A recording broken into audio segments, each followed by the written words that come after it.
Welcome back to Boys in the Zone. This is the halftime report, and it looks like the Rams are going to go for it here on 4th and 3. I'm a little bit behind on my stream, but I figured I'd go live right now and talk about the players that have stood out and the players that have not been thus far very good. It looks like they do complete the 4th down conversion to Jordan Whittington, the rookie out of Texas, I believe. He's had a really good game for the Rams thus far today, but this is more of a Cowboys-centric channel. If you're here for the Rams, I'm sorry, we're going to be talking Cowboys a lot. Drop your comment on who you think has been the MVP thus far for the Cowboys. I'm going to go through and just talk about these rookies. Right now, it looks, and let me turn down my mic a little bit real quick. Right now, it looks as if Tyler Guyton is not missing a beat at that left tackle position.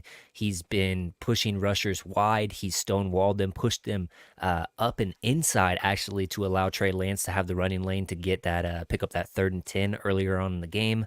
And he's looked solid. I don't think that he has had any negative plays thus far that I have seen. Of course, he's not playing against Jared Verse. Aaron Donald obviously retired, so he's not playing premier pass rushers by any means, but he has looked very good in his limited reps. And you're probably going to see more of him going on in this game because Chuma Edoga looks to be out for the rest of the game, according to Todd Archer. He's looked good though, man. Tyler Guyton has looked good. Going on to Marshawn Kneeland, I think that he has looked pretty good. That first drive he looked the best all game in my opinion.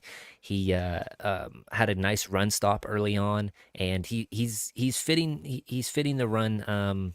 The running lanes really nicely. Would like to see a little bit more pass rush, but he's shown that he can do that. And I think our first few picks are really showing up for us. Moving on to the Cooper Beebe, he just recently got into the game starting at center initially. And no errant snaps yet. He has looked good in all of his blocking assignments. I think that he is going to continue out at center for the rest of the game, hopefully, because, that's the position he's battling for against Brock Hoffman. But yeah, we haven't really seen a whole lot of Cooper Beebe just yet, but overall, I've liked what I saw from him. 4th round selection was Maurice Leofau. He's looked good thus far. He has overextended himself a little bit in the run department. What is that? Oh. Here, take that. Overextended a little bit in some of the run fits and whatnot, but overall staying good, staying keyed, staying square to his assignments. And, I think we need to see a little bit more from him in coverage, but overall not bad for him. I think that Kalen Carson now, however, he's been up and down. Obviously, an up and down position is cornerback play in the NFL. You're going to get beat. That's just the nature of the game, playing cornerback. But he's had some nice wrap-up tackles. He's come up and on the little dig route, or a little curl route deep inside of Rams territory. He came up and made a nice tackle on that. And he's had some good plays, but he's also been a little bit loose in this coverage, not mirroring the receiver as much, and he's playing back. I haven't seen him play very much press man, which is one of those things I did want to see from him. But overall, not bad for Kalen Carson. My big negative has been Flournoy thus far, Ryan Flournoy. I just think that the other guys ahead of him, Jalen Brooks, has made a huge impact on the game already with that 41-yard bomb from Cooper Rush. And then the last drive, you saw Jalen Cropper make a nice grab behind him, like a foot behind him, to come back and grab that. Yeah, I seriously think that Ryan Flournoy has to do something these next 2 games or this second half to truly show that he belongs on this team, because I think that there's quite a handful of receivers that have had a better game, including Durden, who had a nice catch along the sidelines as well. I'm going to watch this final 34 seconds of this game really quick. The Rams still have the ball. It is 2nd and 10 on my side. And then we'll start dropping into some of the highlight clips and whatnot of the players that I think have popped off a little bit. And Stinson Bennett working under the shotgun right here. Throws it to the middle of the field. It's intercepted by number 37. Who is that? Number 37.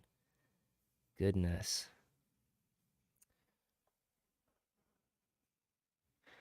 Let me get this recorded so I can drop it on the Twitter sphere.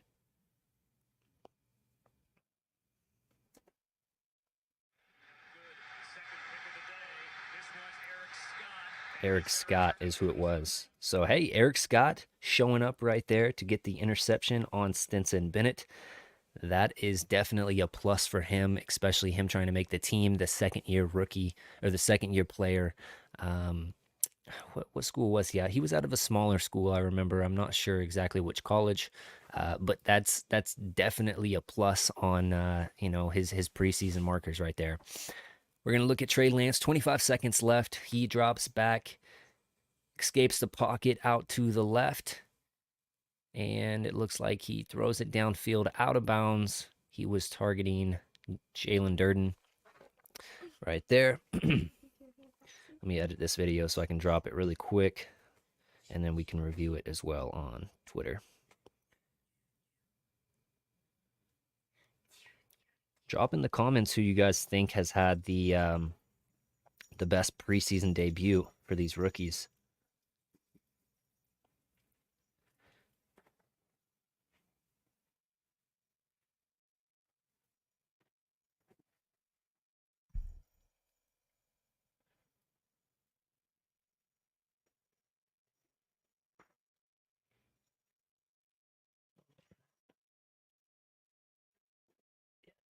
Don't play with that. That's so loud.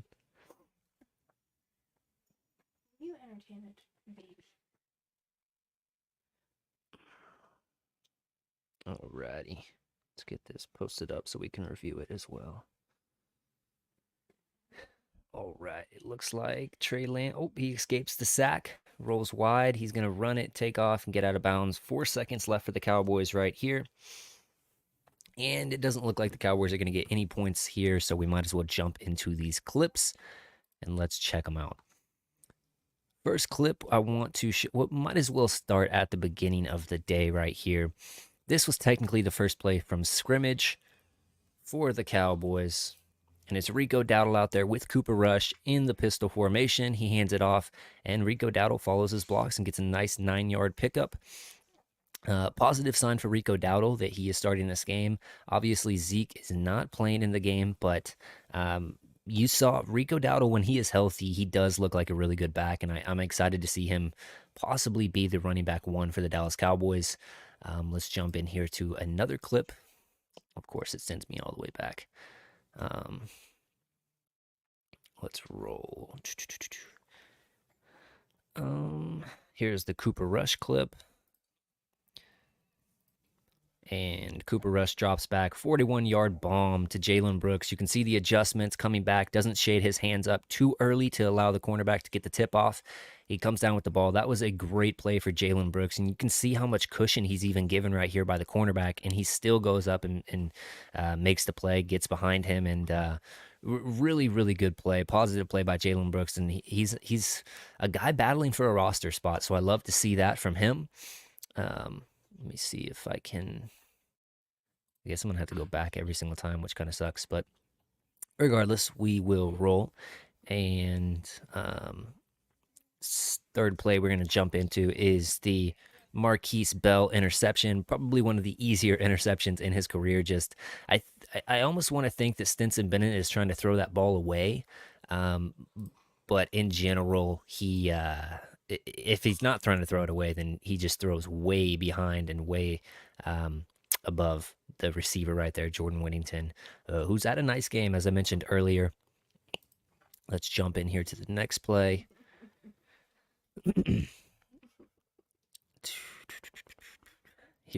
This was one of the most positive plays from Trey Lance, and you can let me pull it back here just a second. Watch Tyler Guyton right here, he pushes the edge right there on the inside and allows this huge lane for Trey Lance to get outside with. That was a positive play by Trey Lance, but it's not like we didn't know that he had this capability. That's probably his biggest strength thus far in the Cowboys offense, and why you would probably like to see him on some goal line sets if he is your quarterback too, moving forward. Let's jump over here into the next play. Um, this is one of the positive plays I was talking about by Kalen Carson right here. He comes up and kind of gets beat, but comes up and makes a really nice wrap up tackle. That is one of the biggest things about getting on the field with a Mike Zimmer defense is you have to be able to tackle in the open field as a cornerback, as a safety.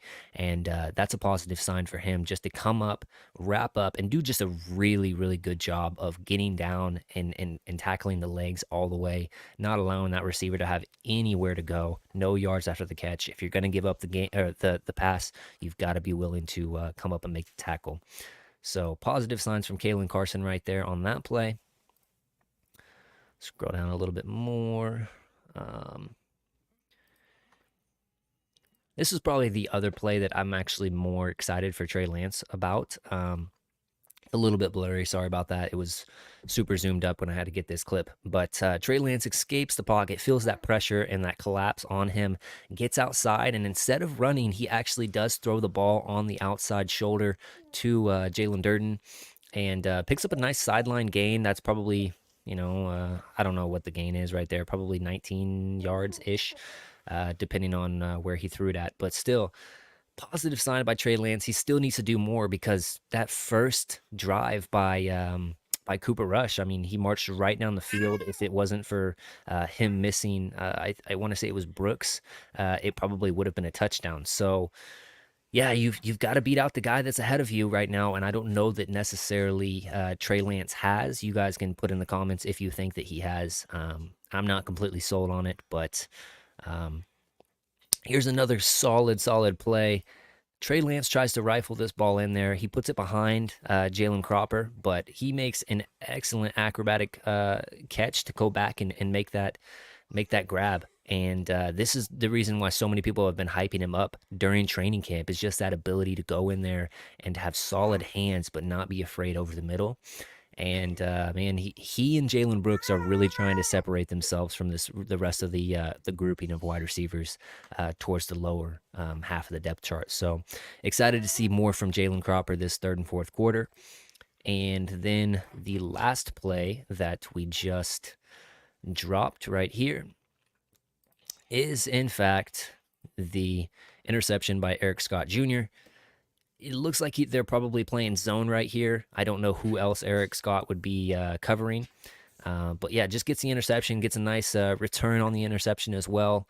Yeah, I just don't know what Stinson Bennett was doing again, just throwing it straight into the middle of the field and missing sight of yeah, the safety or the corner that's staring him right in the face. But regardless, Eric Scott, that's a tick mark up for him and his chances of making the team because you got to remember he is definitely a Dan Quinn corner. They actually traded up for him in that draft last year to get him. So very interesting, to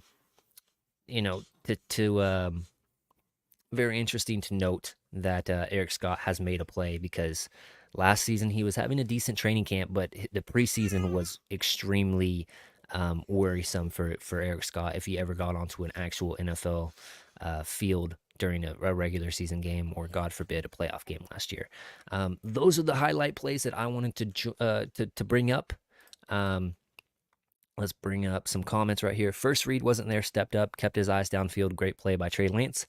Absolutely agree on that. I think that Trey Lance has shown that he can run and escape pockets and feel that pressure collapsing in on him.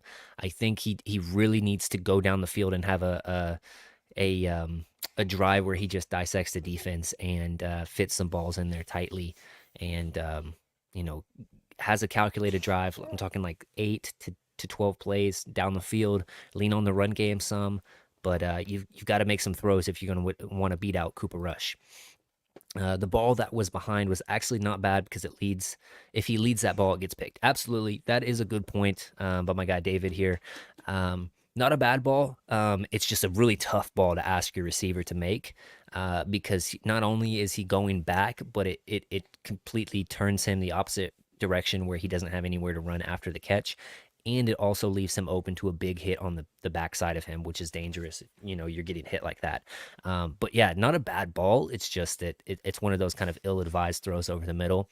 But hey, if that's your read and your guy's willing to go and make that play, that's where you get that trust with your wide receivers during training camp. It's definitely a tick mark up in the right direction for Trey Lance.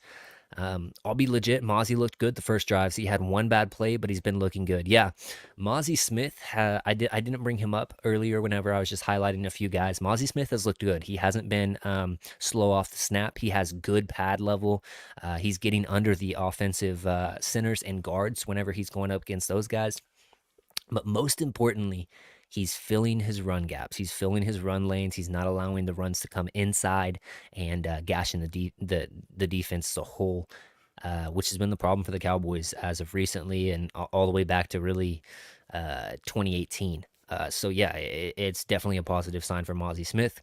Lance needs to get more reps in nonstop. He's slow on his decision making, is what I see overall. Yeah, Falcon. I I I don't know that he has a full grasp of the offense quite like Cooper Rush does, and I think that's kind of why Cooper Rush was like, "Nah, let me start this game. Let me go down the field really quick and show I'm still the guy that you want as QB2."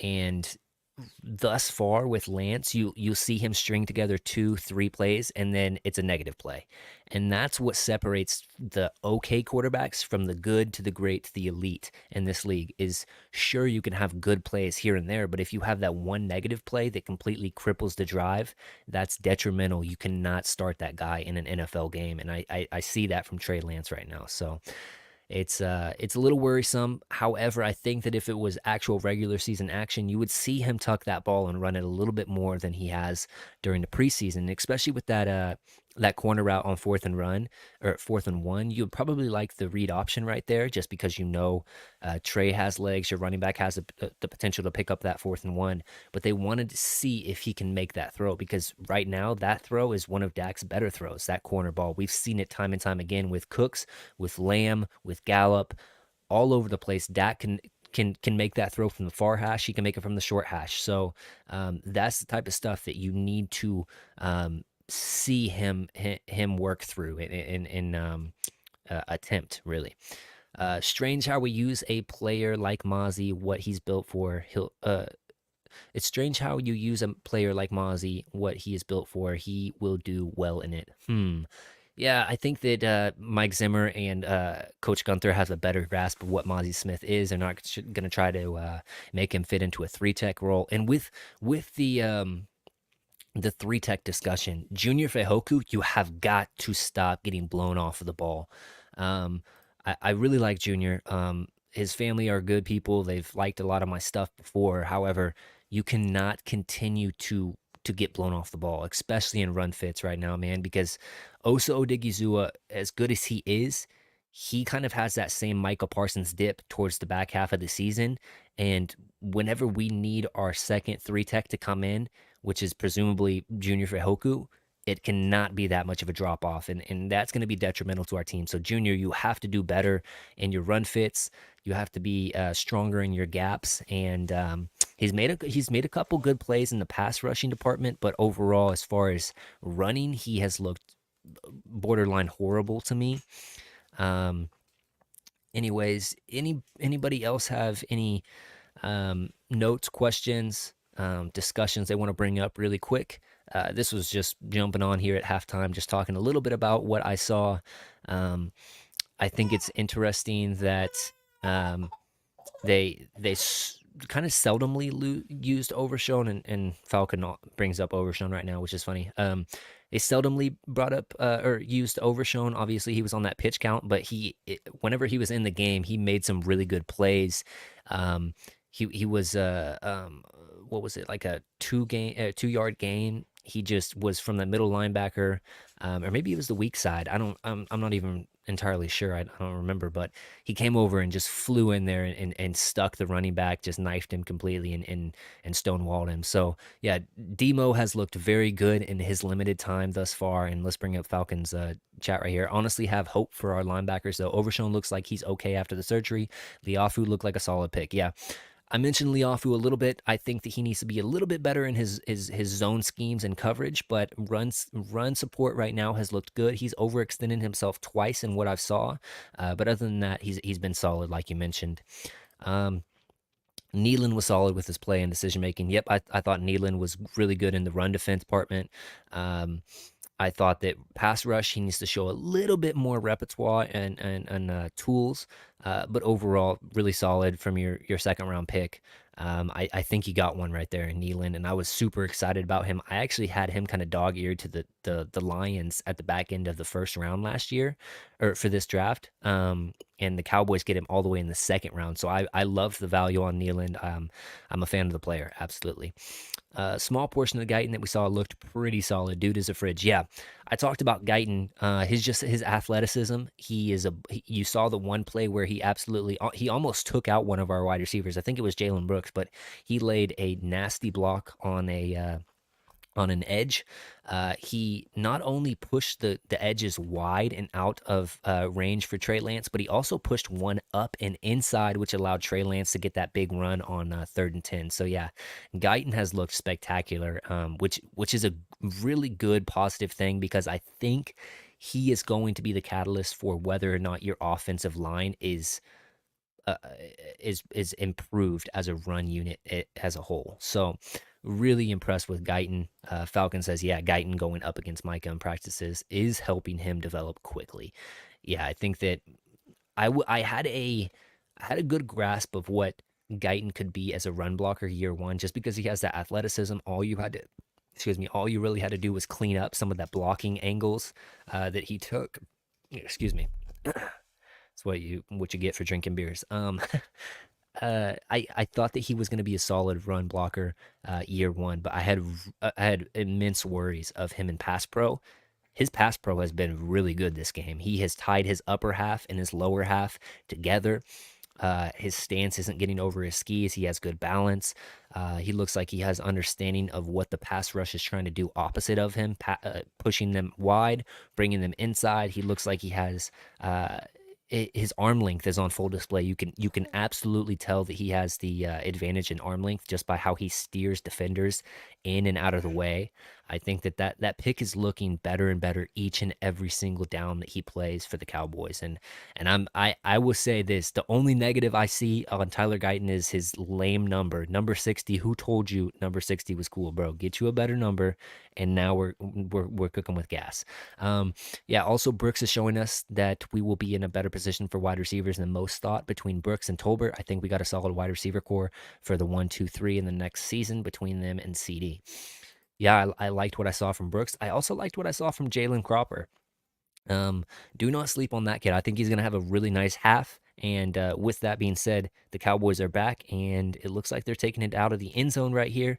We will see who is that, number 13, and Billy Johnson. So, hey guys, I probably will pop back in after the game and talk a little bit more about this game and some more players that pop off. But until then, I will catch you then. Peace.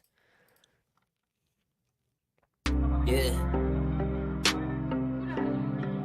Forget what you got, none of it matters until you don't wear from the top. I'm talking non-stop, squad. They've been down with me for years, and none of them match up a squad. Five, out of the gutter, don't stutter, I'm taking my shots. Pop, block, out the noise, some others, my brothers and me, we going off. Bippity pop, talking that ish, I'ma empty my clip, my Google go pop. There goes another, I'm jumping for cover, then I'm taking off, we not getting caught. Tired of violence, but you pushing buttons, it's something that's ticking me off. Stop, say it again, gonna regret it, I'm talking beheaded, your body's gonna rot. If you do not know me, don't comment on my life, don't comment on my daughter, don't comment on my wife. Me, I'm just a father, gotta hustle in the night. Ski mask with a 45 like MJ, take a flight. Me, I gotta move it, I got to drive and I gotta use it. You gonna lose it, talking that trash in the